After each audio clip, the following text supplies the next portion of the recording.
model dari random forest untuk pengenalan identifikasi batik. Jadi di sini ada teman saya yang bernama Saya Nabil Hadina. nama saya Sabar Sofian, Saya Nabil Muhammad. saya Aditya Alfianto. Saya Rekwan Lima. Nah baik, lanjut saja.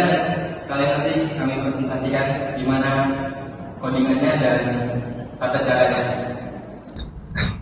Pada bagian ini, saya akan menjelaskan tujuan program Alur Kerja Utama serta proses pembacaan dataset dalam tugas mata kuliah ini.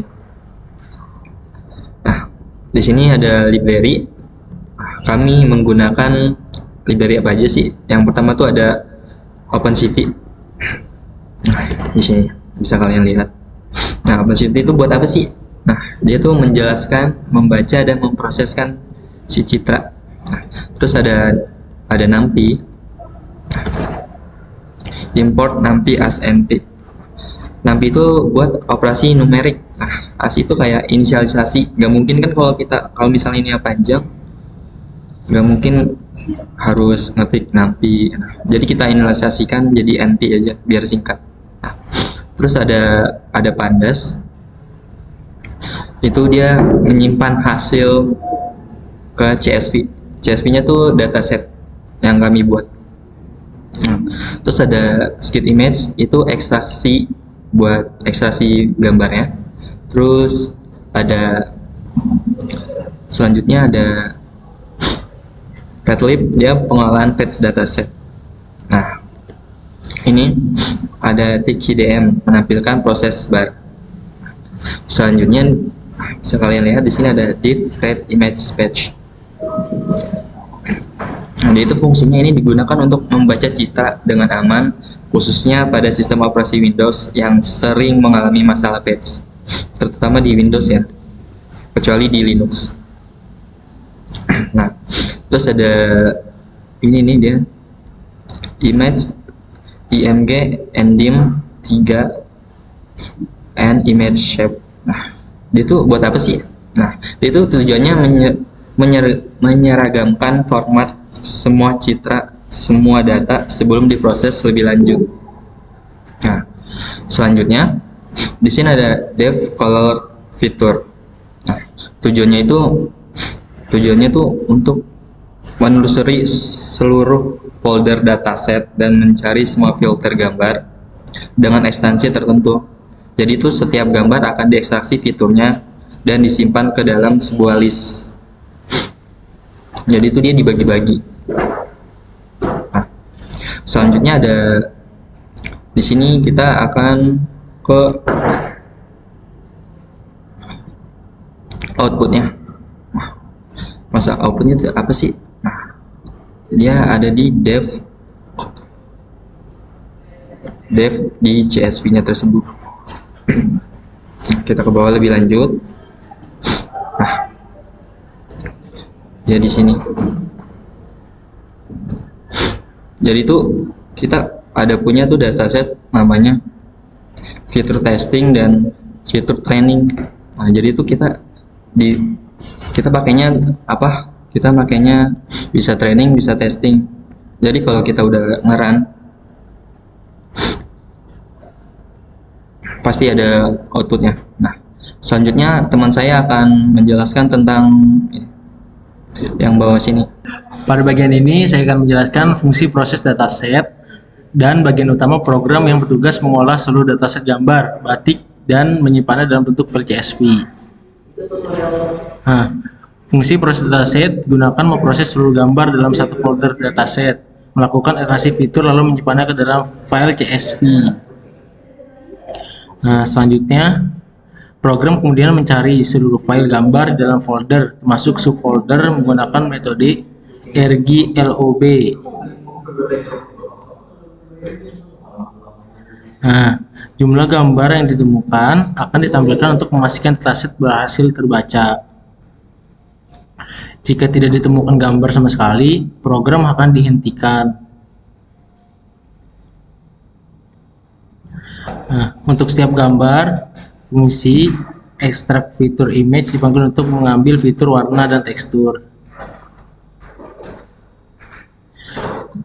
Nah, jika terjadi error pada satu gambar, program tidak langsung berhenti, tapi menampilkan pesan error dan melanjutkan gambar berikutnya. Nah, setelah seluruh gambar diproses, hasil fitur disimpan dalam bentuk data frame pandas. Nah, kemudian diatur ulang sehingga urutannya menjadi file name, fitur, dan label. Nah, langkah ini bertujuan agar seluruh data lebih rapi dan mudah digunakan pada tahap klasifikasi. Nah, dataset fitur yang telah terbentuk kemudian disimpan ke dalam file CSV. Jika proses berhasil, program akan menampilkan pesan sukses. Nah, bagian ini pengguna menentukan folder dataset yang akan diproses, misalnya folder training atau testing. Nah, kemudian penggunaan format R bertujuan agar batch Windows dapat dibaca dengan benar oleh Python. Nah, sebelum proses dimulai, program akan mengecek apakah folder input benar-benar ada. Nah, jika folder tidak ditemukan, program menampilkan pesan error. Jika folder valid, maka fungsi proses dataset dijalankan. Nah, untuk selanjutnya akan dijelaskan oleh teman saya. Selanjutnya saya akan menjelaskan pada fungsi ini digunakan untuk mengekstraksi fitur warna dari citra input dalam format BGR, di mana citra dipisahkan menjadi 3 channel, B untuk blue, G untuk green, dan R untuk red. Terus pada bagian ini dihitung nilai rata-rata dan standar deviasi dari setiap channel warna yang bertujuan untuk mempresentasikan distribusi dan variasi intensi warna pada citra. Nah, pada bagian ini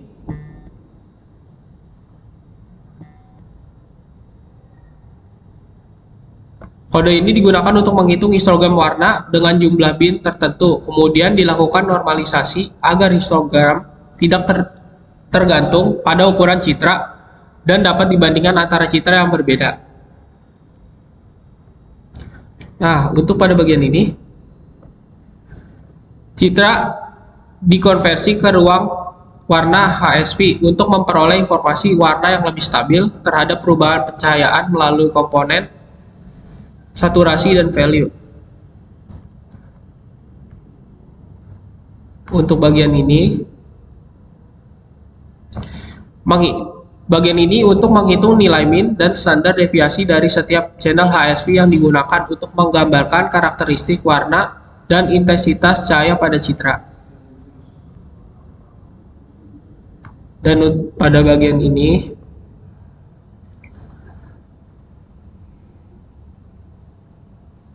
histogram untuk setiap channel HSV dihitung dan dinormalisasi sehingga distribusi nilai warna dapat direpresentasikan secara numerik dan konsisten.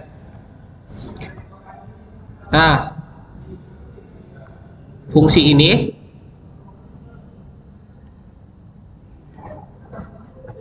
bertujuan untuk mengekstrak fitur tekstur menggunakan metode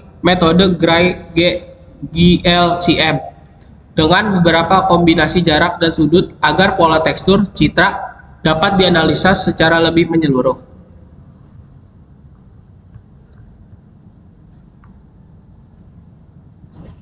Untuk ini, memastikan citra grayscale berada dalam format 8 bit karena perhitungan GLCM membutuhkan nilai intensitas pixel dalam rentan tertentu.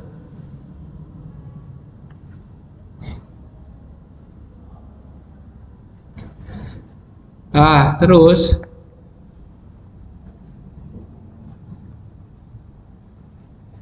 pada bagian ini, fungsi ini digunakan untuk mengekstrak fitur tekstur lokal menggunakan metode local binary pattern atau LBP yang membandingkan intensitas pixel pusat dengan pixel di sekitarnya. Terus ini LBP direpresentasikan dalam bentuk histogram, kemudian dinormalisasikan agar dapat digunakan sebagai fitur numerik yang konsisten. Nah, Habis itu dev extract ini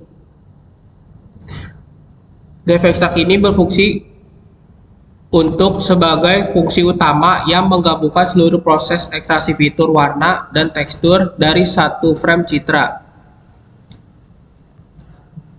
CF Color yang ini memanggil semua ekstraksi fitur warna dan menyimpan seluruh hasilnya ke dalam diksionari fitur utama.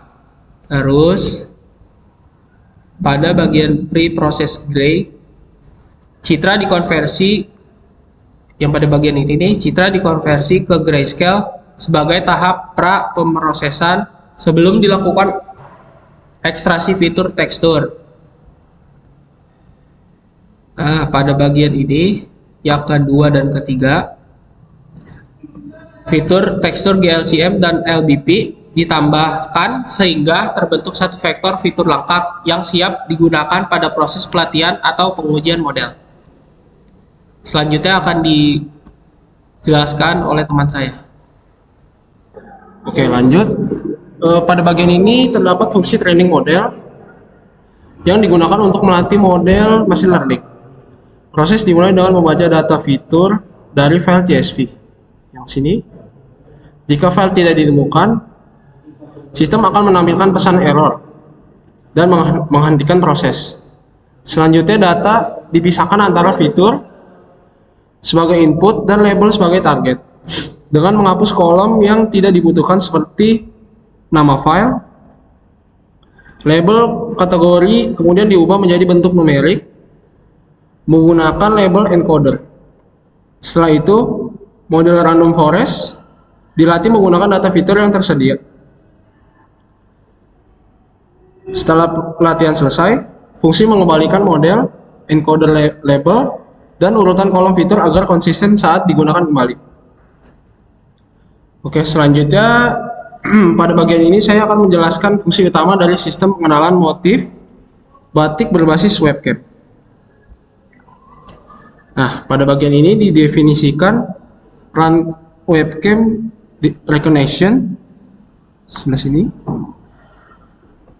yang berperan sebagai fungsi utama untuk menjalankan sistem pengenalan motif batik secara real time menggunakan webcam. Nah, langkah pertama dalam fungsi ini adalah melatih model machine learning menggunakan data fitur dari file CSV. Dari proses ini diperoleh model terlatih, label encoder, serta struktur kolom fitur. Jika proses pelatihan gagal, maka sistem akan langsung dihentikan. Nah, selanjutnya sistem membuka webcam default dengan ID 0. Sini. Dilakukan pengecekan untuk memastikan kamera dapat diakses. Apabila kamera gagal dibuka, sistem akan menampilkan pesan kesalahan dan berhenti. Oke.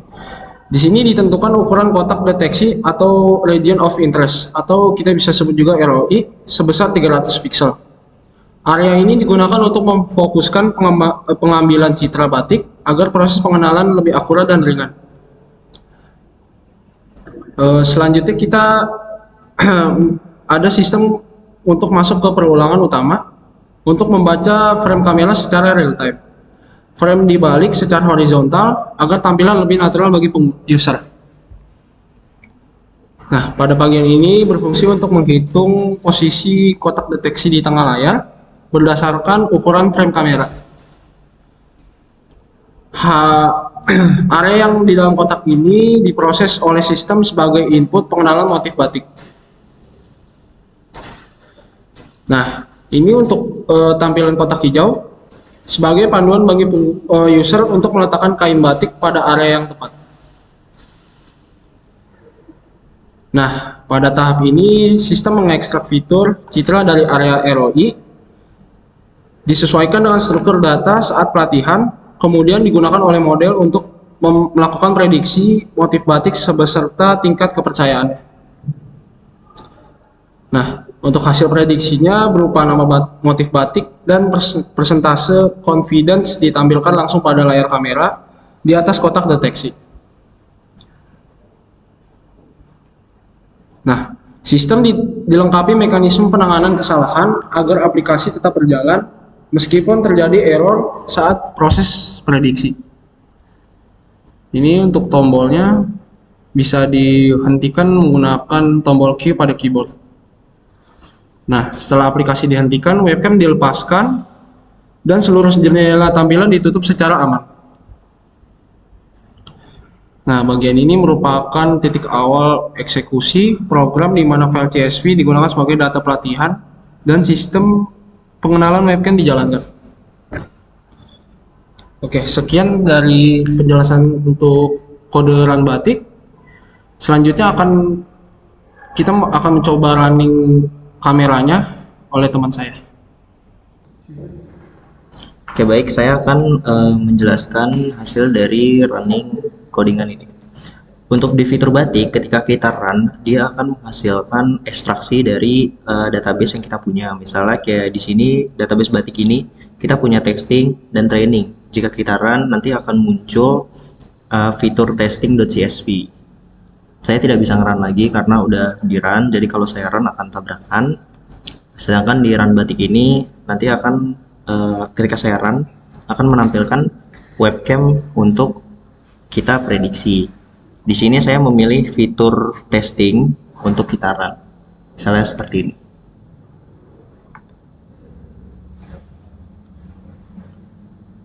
Pertama dia akan mulai melatih modelnya dulu. Setelah melatih model akan muncul webcam yang mengarah ke sampelnya. Di sini saya punya batik Megamendung. Bisa dilihat dari tulisan hijau di atas itu ada Megamendung dan tingkat akurasinya itu ada di 23. Lalu jika saya pindahkan, di sini ada batik Betawi. Sebenarnya itu bukan batik Betawi karena agak error. Jika saya zoom, nah baru dia